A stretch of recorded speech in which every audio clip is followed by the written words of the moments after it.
everyone, and Happy New Year. Let's take a look back at some of our favorite segments from 2024. We're going to start from Week 5. Matthew Berry talking about the tight end woes and Sam Darnold's surprise emergence.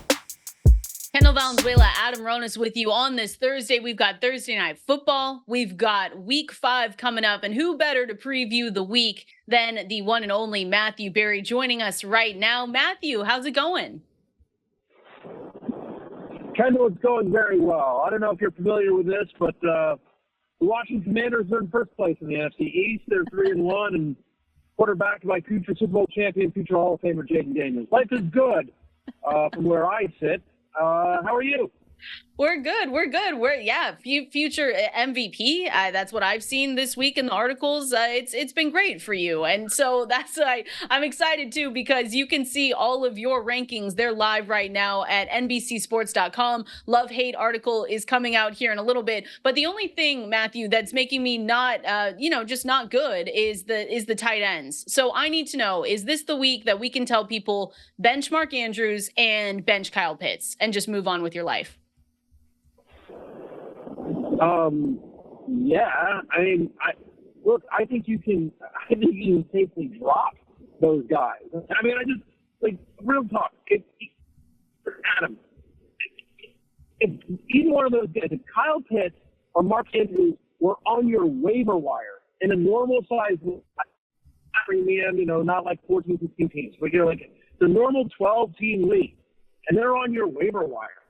Like, are you making a bid for them? Are you trying just to get a hold of them? I'm like, if I had an empty bench spot, sure, take a flyer maybe, but I also wouldn't be like, if somebody else got them on waivers, I wouldn't be like, oh man, I would have been in a week with I'm taking Wicks or something like that. They've both been. I mean, Mark Andrews isn't even out there.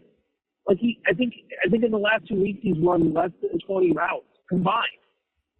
He's not even out there in the field. And Kyle Pitts, we had hope, right, to that in that first week when he caught the touchdown, but it was broken coverage, right? But since then he's been nothing short of ridiculously bad, right? 67% route participation in week 4. That was a season low. He's averaging less than 4 targets per game. He has under 30 receiving yards in 3 out of 4 games so far this year. He's averaging just over 6 points a game, 6.1 fantasy points per game to be clear. It just feels like the Falcons they're running 3 wide. Kirk Cousins really likes Darnold Mooney. He likes Ray McLeod. Drake London is going to get his. Bijan is obviously a part of it, along with Algier. I said this on the air, and I'll shut up and I'll get you guys' reaction. I apologize to Arthur Smith this week on the air on my show on Fantasy Football Happy Hour, because I'm like, maybe it wasn't his fault. At some point you're like, well, why don't you use your best players? And then you get here and you're like, brand new coaching regime, and Kyle Pitts can't get a target in the new regime. Maybe it wasn't Arthur Smith, right? Maybe it's the player for whatever reason. I don't get it either, but you're rolling like tight end 30 out there every week. Yeah. Anyway, I'll hang up and listen. No, but also your guys' reaction, your thoughts. Yeah, no, I agree with you. It's to the point where these guys are names right now. If they didn't have the reputation and, well, at least with Mark Andrews, the track record, then people would just be automatically benching or cutting. With Kyle Pitts, he clearly doesn't have the track record outside of his rookie year, but it's really difficult to continue to put him out there. You just can't take zeros. And look, if he has a big week and he goes off tonight, cool. Then maybe you consider starting him. But I think it's making it more difficult for people just because they keep going to pick up these options off the waiver wire at tight end, and those players that have the big week, they don't do anything the next week, and it's just the nature of the position. So I think it's making it more challenging for people to move on. It's because there's just not a lot of good options out there. But with Mark Andrews, it's 2 zeros in a row. It's like, how much more do you need to see? So, yeah, I'm with you. You just cannot start him at this point. But someone who has been picked up off the waiver wire and has been the answer at quarterback for many people is Sam Darnold, probably one of the biggest surprises so far. But he's got a challenging matchup this week over in London against the Jets. What are your thoughts on Darnold this week? Is he someone where you just say, yeah, it's a tough matchup and I look to another alternative quarterback, or do you just continue rolling him out there because you have faith in Kevin O'Connell and this offense? Somewhere in between, like, not to fence it here, but it's sort of, what are your options? Like, I'm at the borderline QB1 this week. I think I'm at QB12. I'm driving right now, so I don't have my rankings in front of me. But I have him like as a low-end QB1. That's where the projections came out this week for me. Look, I would say in general, I'm a Sam Darnold believer. I'm a believer in what Kevin O'Connell has done for this offense. They have taken the pressure off Sam Darnold. Think about his career. Right? He goes to New York, awful offensive line, no weapons around him. He's this kid that, like, hey, you're supposed to do this game. You put on your Superman cape and go win this game for him. And it's like he never had a chance. And then he goes to Carolina, which is also a disaster. We've seen, whether it's him, Baker Mayfield, we've seen all these people get out of Carolina and have success. What a disaster that situation was. Goes to San Francisco for a cup of coffee where he's the back because he knows nothing's going to happen. But finally now, here in Minnesota, he's got a fantasy-friendly coach. They've got a great defense, good offensive line, strong run game. J.J. McCarthy, we hate to see the injury, but the fact is I think if there was one positive about that awful injury to McCarthy, it's that Sam Darnold didn't have to worry about anyone breathing down his neck. So it's finally in a situation with a good coach and a good franchise where it's just like, yo, man, we've got a really good defense. We've got a good run game. You don't have to win this game for us. Just don't lose it, man. Just be solid. Yeah. Just run the offense. And that's what he's done. They've obviously found something in Jalen Naylor. Jefferson is Jefferson, of course. They just got Jordan Addison back. They're involving Aaron Jones in the passing game, which I like. And they are, and guess what? TJ Hawkinson can be back soon as well. So I think season long, I'm a Sam Darnold believer. And if I'm in a league where, I'll give you a real life example. I'm in a 14-team league. It's a Superflex league. And I have Josh Allen and Jaden Daniels and Sam Darnold. And I lost Rashee Rice and I lost Pacheco in that league. So I'm hurting.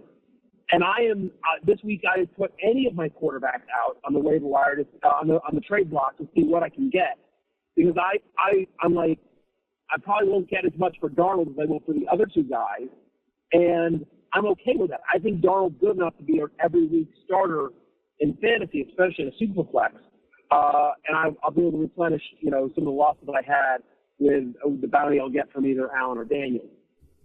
So this week, I just talked a little bit about Darnold overall. I'm a believer in him. It's not a great matchup with the Jets. It's also the London game. Weird stuff happens. So you don't love the matchup here. But if Darnold's your best option, I would start him. I would not, let me put it this way. I'm not going to Bo Nix didn't look terrible 2 weeks ago. Let me throw him out there, or hey, Stu Huntley has the Patriots this week. Maybe he can I'm not benching Sam Darnold for some, for a question mark. It's only if I have a rock solid option that I feel really good about this week. Otherwise, I'm rolling him out there because, as great as the Jets are, Justin Jefferson is still Justin Jefferson. And, I think people would have had this conversation about the 49ers. They had a monster game at home against the Niners as well.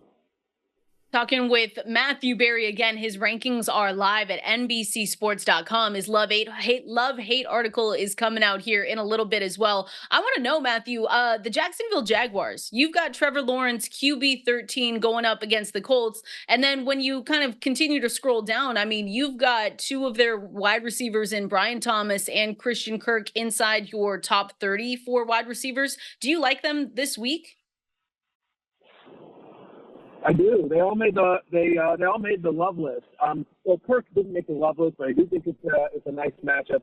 Brian Thomas is nothing short of fantastic, and for all the struggles that the Jaguars have had, they looked better last week, and it's a nice matchup with Indianapolis. Colts have allowed the third most fantasy points to opposing quarterbacks. Right, they're 26th. Indianapolis is. They're 26th in pass defense so far this year, and Brian Thomas, part of the problem, I actually talked about this on my show today on Fantasy Football Happy Hour. But part of the problem with Brian Thomas is twofold. He's on an 0-4 small market team, and he also doesn't have a cool name. Brian Thomas is like the assistant manager at Office Max. You know what I mean? Like, it's not like Malik Neighbors. Like, that's a cool name, right? Kendall Valenzuela. Like, that's a good name. Yeah. Matthew Berry, that's a crappy name. It's just like sort of this generic run-of-the-mill name. And so Brian Thomas is just like, okay, whatever, right? It's not a cool name like Cooper Kupp, Amon-Ra St. Brown. It's C.D. Lamb, like Tyreek Hill. Those are great, cool names. Dontavian Wicks, that's a great name. Brian Thomas Jr., like, whatever. But he has at least a 20% target share in 3 out of 4 games this year. The Colts have allowed the 7th most fantasy points to opposing wide receivers. And honestly, like, he was wide open last week and Lawrence just missed him. He completely beat Jalen Ramsey in week 1, and then Jalen Ramsey, like, mugged him in the end zone. But I think, like, if he caught touchdowns on those 2 passes, and it's like woulda, coulda, shoulda. But, like, I think the narrative on him is even more different. But I think there's a very strong chance that at the end of the year we look up and that for Offensive Rookie of the Year, that Jaden Daniels wins it, that Malik Neighbors finishes second, and Brian Thomas finishes over Marvin Harrison for third in the voting. Grab your favorite team's jersey and some snacks and head to the couch for another Sunday of action-packed football. You can get even closer to the action with my partners at DraftKings, because right now, all new DraftKings customers who bet just $5 will get $150 in bonus bets if your bet wins. Just download the DraftKings Sportsbook app and sign up using the promo code FANTASYLIFE. The crown is yours. That's right. New customers get $150 in bonus bets if your bet wins after betting just $5. If sports betting is not yet available in your state, don't worry. You can still join in on all the fun with DraftKings Daily Fantasy and have a shot to win cash prizes. Download the DraftKings Sportsbook app now. New customers use the promo code FANTASYLIFE and bet just $5 on any wager to get $150 in bonus bets if your bet wins. That's promo code FANTASYLIFE only at DraftKings Sportsbook. Now let's go back to week 6 and Paul Charchian going through the top 10 most chopped players from week 5. We've got the one and only Paul Charchian with us, director of Guillotine Leagues, to come in and tell us are the most chopped players this week, how much we should spend on them. Paul, how's it going? Well, been better. Wow. Yeah, You were chopped. I got whacked. Yeah. So what happened to me, I had been riding Jordan Mason, and that was free money. And so early on in the season, I decided, I've got Jordan Mason and I'm saving money. I mean, this is, I had David Montgomery and Jahmyr Gibbs. And I'm like, you know what? I'm so set at running back. I'm just saving money for a long time. And I went too far. I cut it too close. And the rest of my roster, frankly, was not very good. Losing Tyreek Hill hurt a lot. And I cut it too close to the edge. And I got burned last night by just a couple of points. I needed Josh Allen to score less than 20 last night to survive.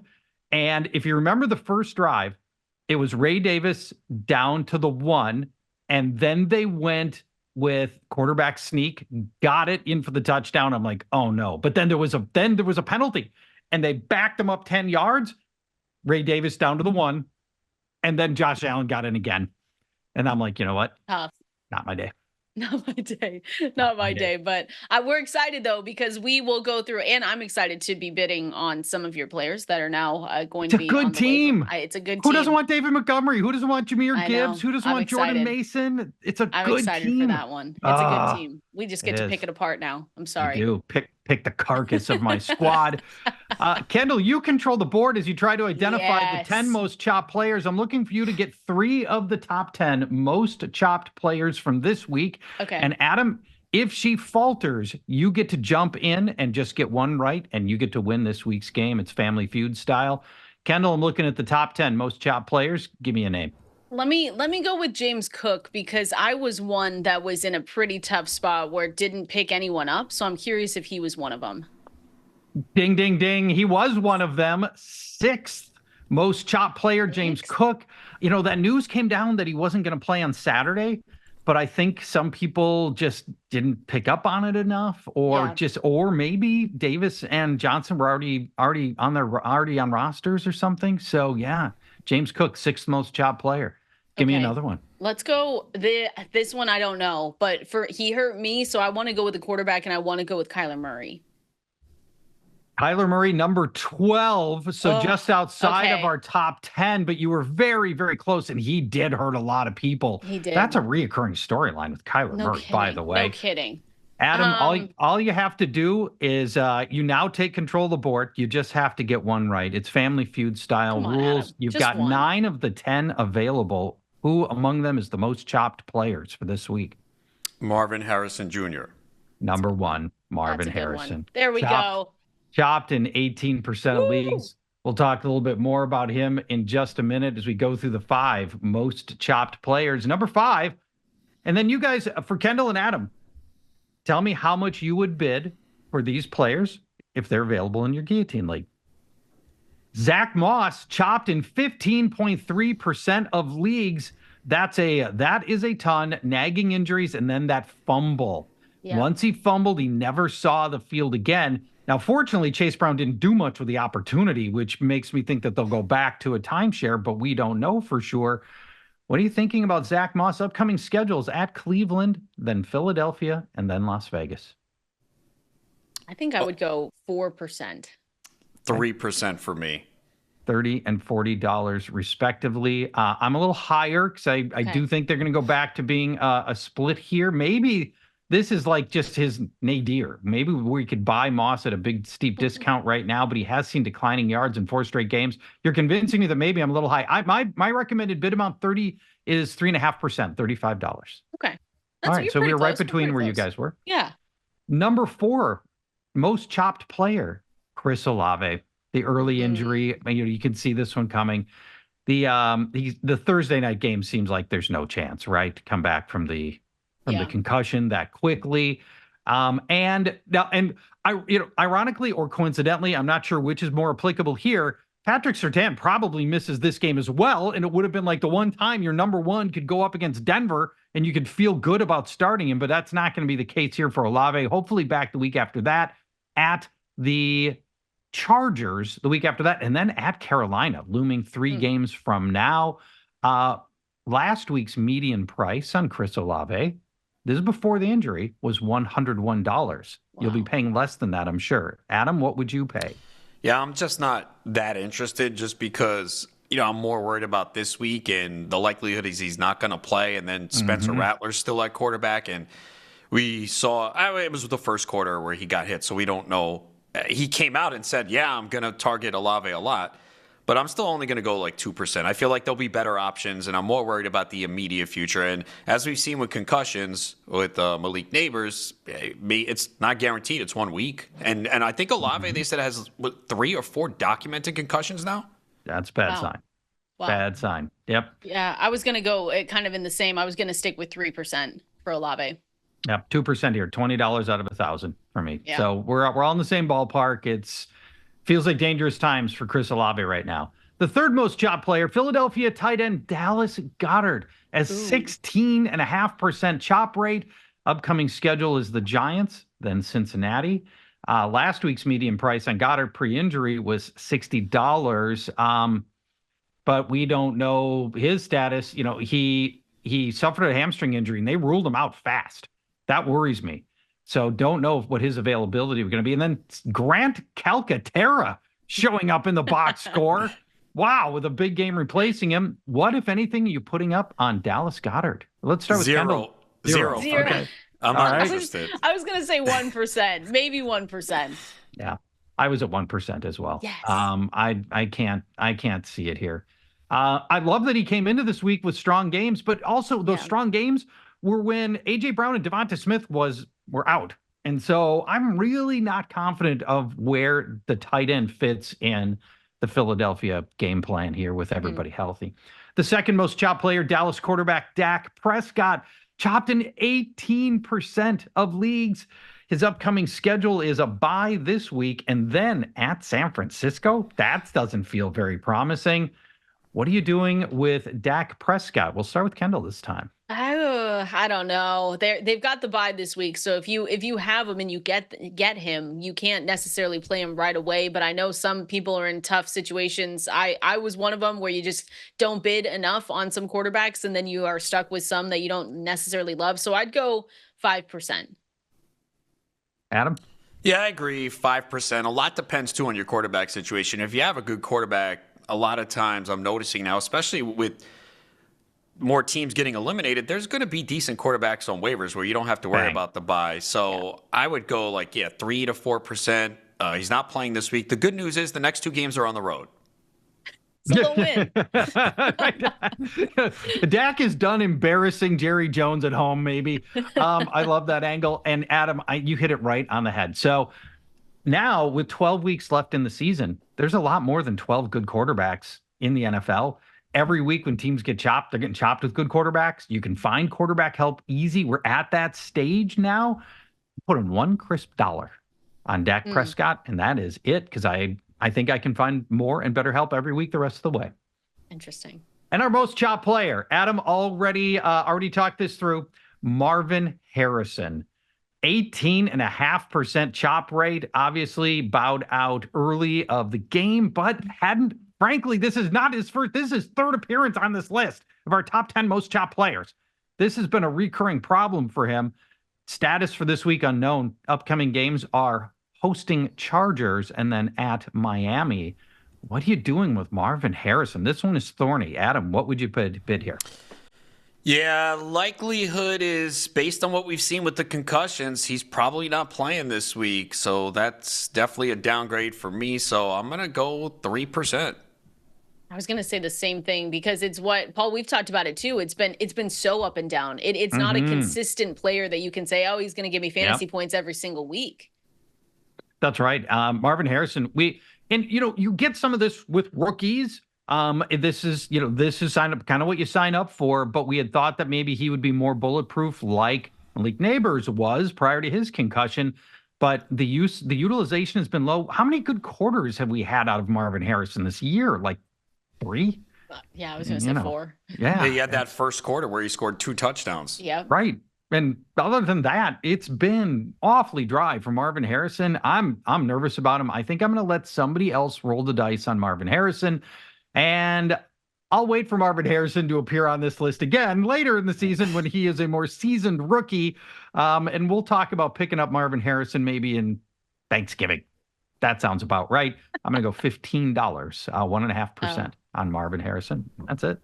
Oh man, it's one of those situations too. I mean, Paul, for anyone that hasn't played Guillotine Leagues before, because I've seen this question kind of going around, and everyone can go to guillotineleagues.com. It is not too late to sign up. I mean, you can keep going, especially we're only going into week 7, so you could still have some really fun times there. But money management and spending on these guys, like especially with all the injuries we've seen, do you kind of look, a little bit more hopeful for some of these guys where you say, oh, he's going to come back and he's going to be really good? Like how is money management supposed to be going on now, going into, the middle, getting into the middle half of the season? Well, that's such an insightful question. Thank you very much. So if you started in an 18-team league at the beginning of the year, because there are 18 weeks in the season and everybody had their $1,000, obviously the total pool of money was $18,000 that everybody was sharing.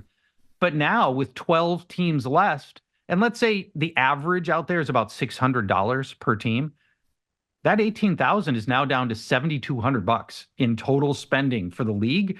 So cash is way tighter. Every dollar is worth more than double of what it was worth before. Yeah. So, you can spend less to get better players. And the other side of it is when somebody great pops, like Justin Jefferson is number 7 this week on the most chopped list just due to his bye. Now, if you do want to push in a bunch of chips on somebody, there's less weeks for things to go wrong.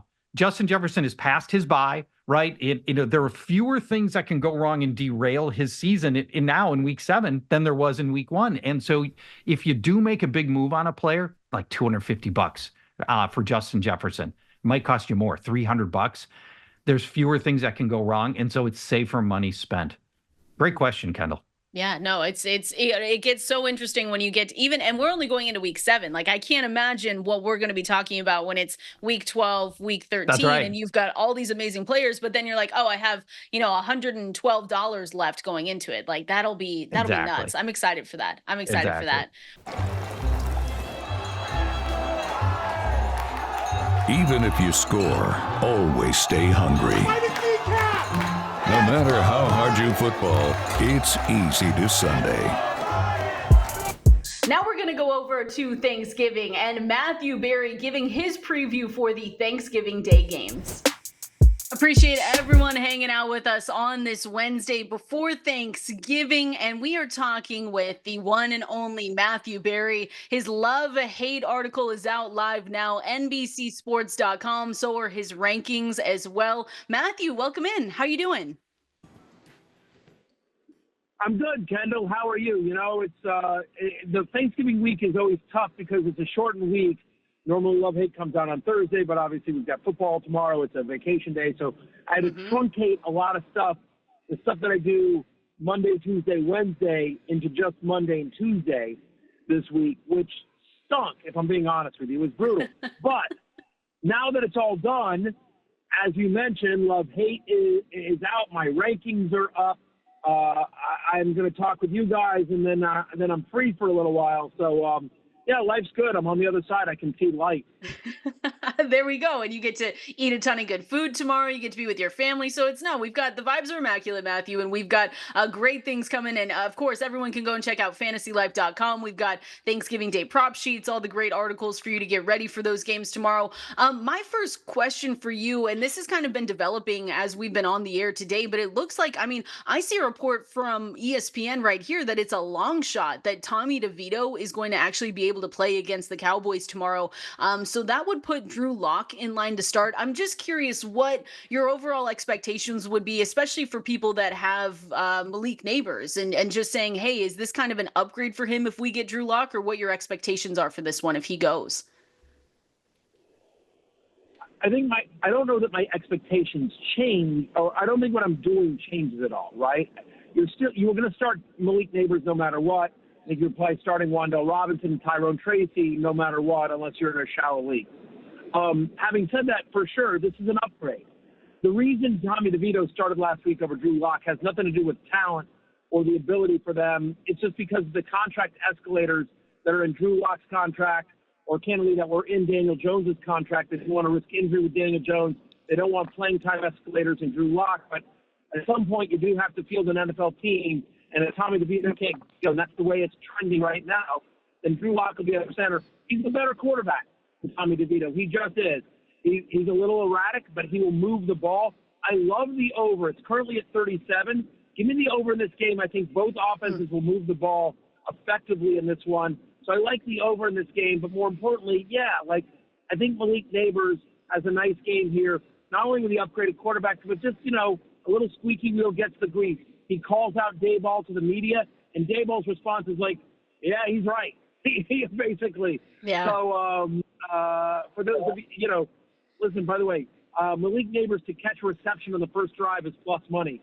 Kind of like that. They try to scheme an easy one for him in that first drive just to quiet him down. So at any rate, yes, I think this is an upgrade for the entire Giants offense. Sticking with that game, we've been having this discussion, but what is your outlook for Rico Dowdle this week? Yeah, I kind of like Rico Dowdle this week. What was exciting for me last week, and exciting to, a strong word here because I'm a Commanders fan. It was brutal to watch, them win that game, the Cowboys win that game. But I think if you are somebody who is interested in Rico Dowdle, I think what you like is the workload, right? He got a tremendous workload in that particular game. I think he got 22 total touches in that one as well. So just in terms of Dowdle, my expectations here, I think the line is like 67. I would take the over there as well. Giants have struggled against the run this entire most of this year, but certainly recently as well. Dowdle has no competition in that backfield. He's also getting involved in the passing game as well. That Cooper Rush has looked better the last couple of weeks as well. So, I think Dowdle is a, high-end flex, low-end RB2 this week. Talking with Matthew Berry again. His love-hate article is already live. You can go and check that out, nbcsports.com. I kind of want to go over here to the quarterbacks you hate for week 13, Matthew, and talk a little bit about Jordan Love going up against Miami. This is the last game tomorrow. People are talking about, the weather. Tua can't win when it's, below 40 degrees, whatever. But you actually have Jordan Love as a quarterback that you do not like this week, which people might not love because they might have gone out and gotten Dontavian Wicks with the injury as well to Romeo Doubs. So what are you thinking with Jordan Love in this one?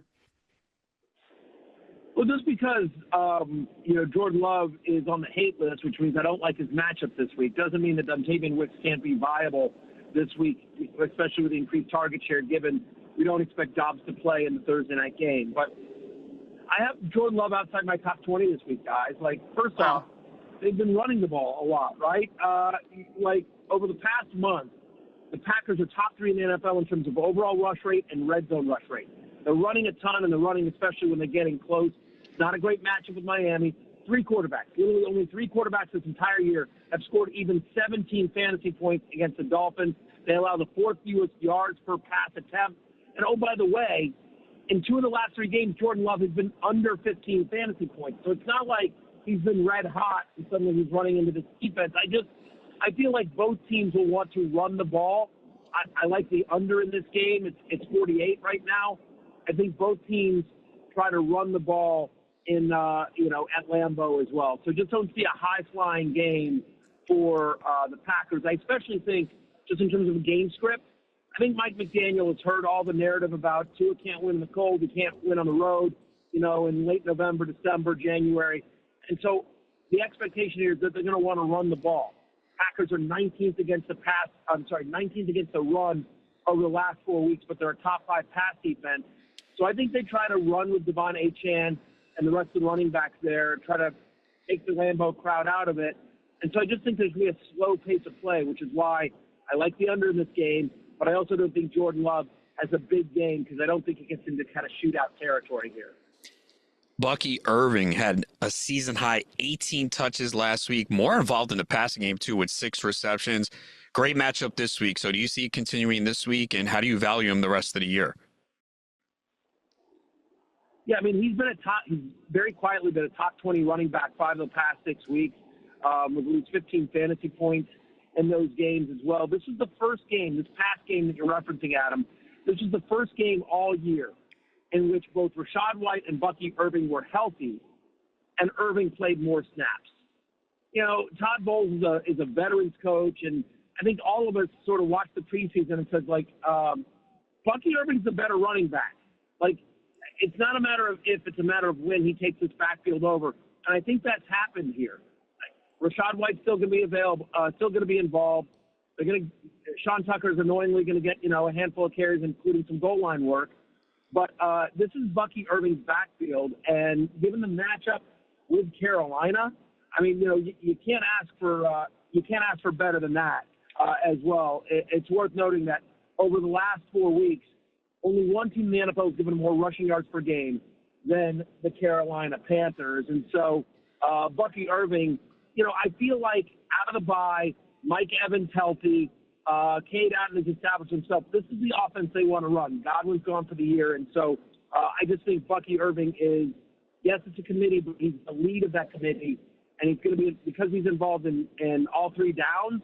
Yeah, he's an easy top 20 play for me this week. I think bordering on top 15. He made the love list this week as well. So big fan of Bucky Irving, not just this week, but the rest of the season. Dwain, we both know there's nothing like being at a game in person, especially around the holidays. Personally, I've told you guys football and fights is my cup of tea, but hey, we're going to have baseball coming up here soon, and even going and checking out a basketball game can be a good time, especially you, Dwain. You got Luka Doncic playing down the road, man. Go check out that German monster, man. He is freaking great at what he does. So if you want to do that, Game Time is my go-to for finding amazing tickets, and it should be yours too. But hey, not just for sports, also for concerts and shows too. I was actually scrolling through the Game Time app the other day, and I came across my new favorite feature called Game Time Picks. And let me tell you what, it is a total game changer. Game Time Picks curates your experience, showing you the best deals on great seats. Game Time makes it so easy that it's truly a no-brainer, people. Seriously, Game Time takes all the guesswork out of buying tickets. You can find out for yourself by downloading the Game Time app, creating an account, using the code LIFE for $20 off your first purchase. Terms do apply, but again, create an account and redeem code LIFE, L-I-F-E, for $20 off. Download Game Time today, because what time is it? Game time. Moving right along, we're going to go into week 14 and Dwain McFarland breaking down the utilization report heading into the fantasy playoffs. He absolutely did crunch the numbers. Week 14 in the books. Dwain McFarland here with us at Dwain McFarland on Twitter. Utilization report live, FantasyLife.com. How was crunching the numbers this week, Dwain? Feel good about it? It's great. I mean, and when I come on the show, I can't help but to be bobbing my head, because this is just such an awesome song, and for one moment, someone that crunches numbers gets to feel cool, like one of the cool kids just from that song. And then I leave this show and I go back to my mom's basement and I start crunching the numbers. It's honestly one of the best intros I've ever heard. So we're excited. We're excited to have you back here on a Tuesday, as always, going through the utilization report and the trends that you saw. Again, everyone already knows this by now, but utilization report is at FantasyLife.com. Follow Dwain McFarland at Dwain McFarland on Twitter. Let's dive into it. I know the first one that you wrote about when you did upgrades, downgrades, emerging trends is you were kind of breaking down Juwan Jennings and how he has dominated since the loss of Brandon Ayuk. So curious for this playoff push, what your expectations are and what you've seen from him these last few weeks. Well, first of all, I just want to give a shout out to everyone out there that didn't think that Juwan Jennings was this good, because you know what? The 49ers didn't either. If they thought Juwan Jennings was this player, would they have given Brandon Ayuk a huge contract? Would they have drafted Ricky Pearsall in round 1? I think not. So, you just kind of got to let yourself off the hook on that one. I didn't think that Juwan Jennings was going to be this great of a player. But yeah, Kendall, if we look at the game since Brandon Ayuk has been gone, been really good. It's got an 8.3 utilization score. Folks can find the utilization score over at FantasyLife.com. 32% target share. But the reason that utilization score matters is it is more predictive than fantasy points. Whether you want to talk about week over week, rolling 4 weeks over 4 weeks, however you want to slice it. That's why we came up with the metric, was to actually help people better predict what players might do in the future. And so since Ayuk has been out, here are his comps. Kendall, 7% of them, based on the last 4 years of data, have gone on to finish as a top 6 wide receiver in fantasy football. 64% of them have gone on to finish as the wide receiver 7 to 12, so a mid-range to low-end wide receiver 1. 64%. So you guys can crunch those numbers. 71% of the time, it works all the time. Juwan Jennings his comps have been a wide receiver 1. And then you're like, okay, well, what's the downside? How many wide receiver 4 finishes are in there? 0. How many wide receiver 3 finishes are in there? 0. His next comp group is high-end wide receiver 2. The other 29% were high-end wide receiver 2. So, look, we know that George Kittle's still going to have his games. We know that if Debo's now the squeaky wheel, he's going to social media saying, I'm fine, nothing wrong with me. Team just doesn't want to give me the ball. Want to get the ball to Juwan Jennings. So we know we're going to get some more work for Debo. But, man, when you got a 32% target share, you can share. You can share a little, Kendall. We don't have Ayuk. We don't have CMC. So I feel really good about Juwan Jennings. I upgraded him to low-end wide receiver 1 territory. Look, I don't know what else to do. We've got a pretty big sample at this point, and the guy is balling. Yeah. Do you feel as good about Is Jordan that all Addison? Kendall has, Adam? Yeah. She just goes, yeah. Yeah. No, it's like, yeah. Adam doesn't like even know you what to can't do with that. No, because you can't do any, what else are you going to do besides upgrade him? Right. I mean, we've gotten all the questions. And if you have him in your lineups, you're going to start him the next 3 weeks, right, Dwain? There's no way. Is he a set it and forget it kind of player for you then? The next 3 you know weeks? what my answer is to that, Kendall? Yeah. Yeah. Yeah. Yeah. That was awesome. Sorry, Adam. Do you feel as good about Jordan Addison, who now has 5 touchdowns in the last 4 games? So Addison's a little bit trickier, and the reason why is for Juwan Jennings, we've got Brandon Ayuk exiting the lineup. We've got CMC out for at least the rest of the regular season. So there's been this shakeup. We've got a multi-week sample. I think we can feel more confident in him right now with Jordan Addison.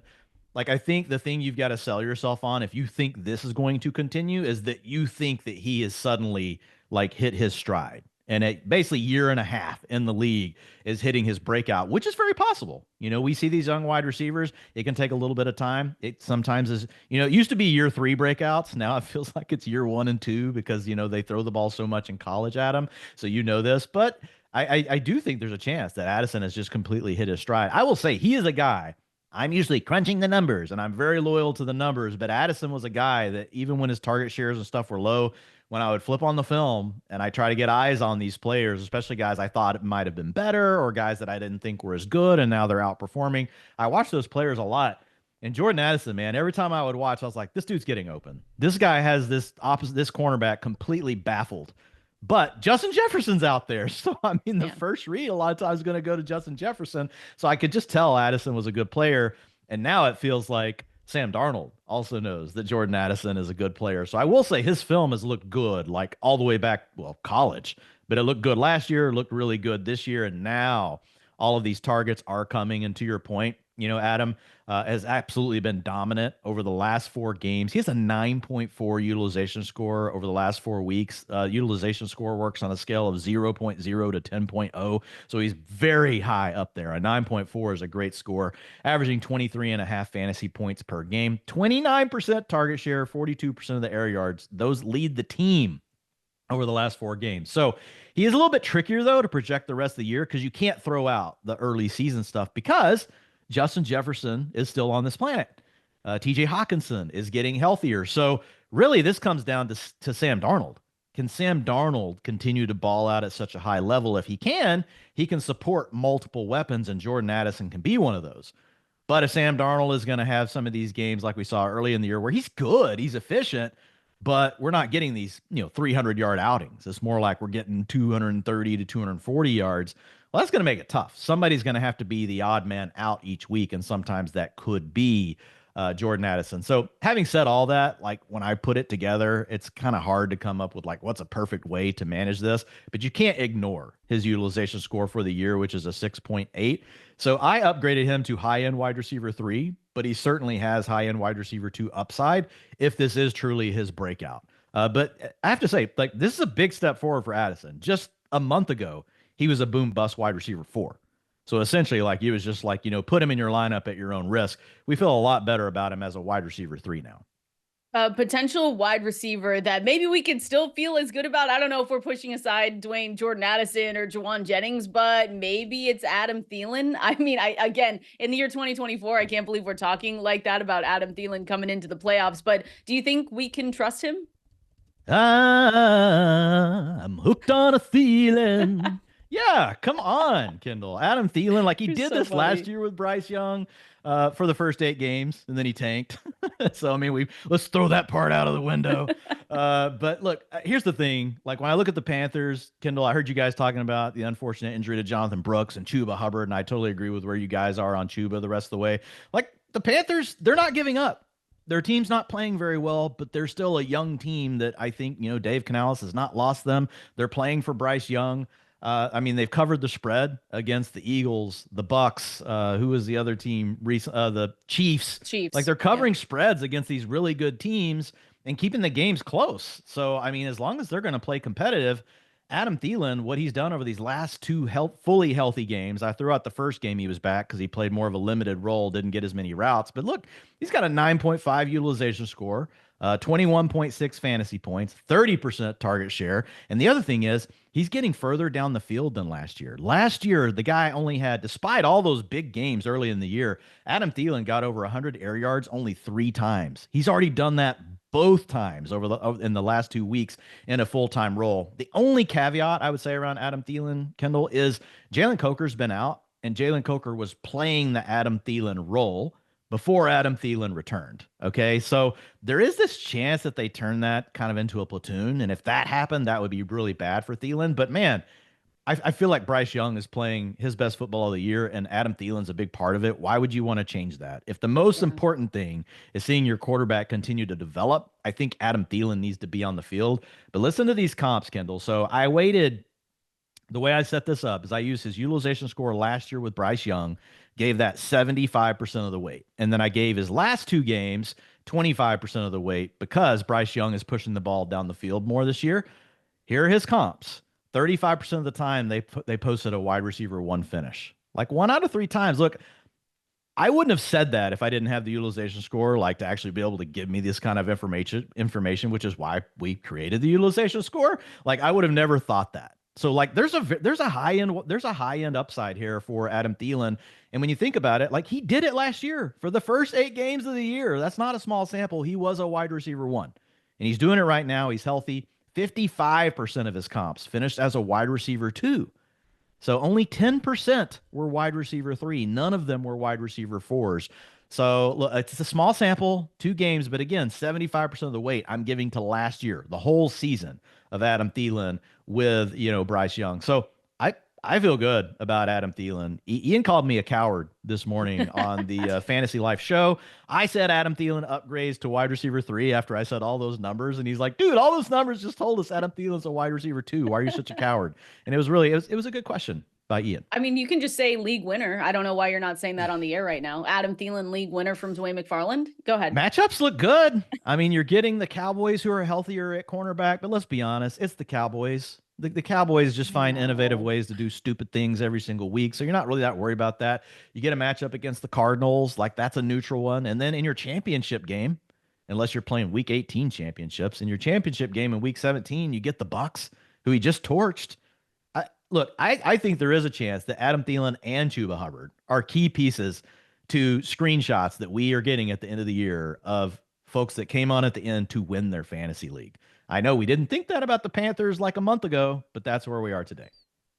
Where are we with Brian Thomas Jr.? I mean, it took a while to get there last week because I don't think he had a reception in the first half. I know because I played his player prop, but he finished 8 for 86. He has 22 targets the last 2 weeks. Do we just keep playing him despite the putrid offense and Mac Jones at quarterback? Yeah, look, Mac Jones is a real bummer. When you're crunching the numbers and you see Mac Jones in there, it's not ideal for sure, Ronis. But to your point, man, look, Brian Thomas Jr., since Christian Kirk has left the lineup and we get rid of those couple of games right after Christian Kirk's injury, because that first week, Brian Thomas immediately, because this is the way the fantasy gods work, because they're sick freaks. We don't know why they do this to us, but he injured his chest, wasn't really right for 3 games. But now are these last 3 games healthy? Brian Thomas Jr. has a 28% target share and 8.3 utilization score. So it's a bummer that we have Mac Jones, but when you're that good, like you could still put up wide receiver 3 performances. You still offer some wide receiver 2 upside. So that's where I've got him at. I got him as a borderline wide receiver 2 the rest of the way, but man, dynasty Ronis. How high are you on him? I know we get Christian Kirk back. Evan Ingram is going to be, target competition. Trevor Lawrence, not necessarily like a guy we love or anything. But I feel like he's really started to show us what his ceiling could look like. And as much as I like Christian Kirk, like he's not someone you just have to pepper with targets, right? I could easily see Brian Thomas Jr. taking over this offense next year. I upgraded him to mid-range wide receiver 2 in my dynasty ranks.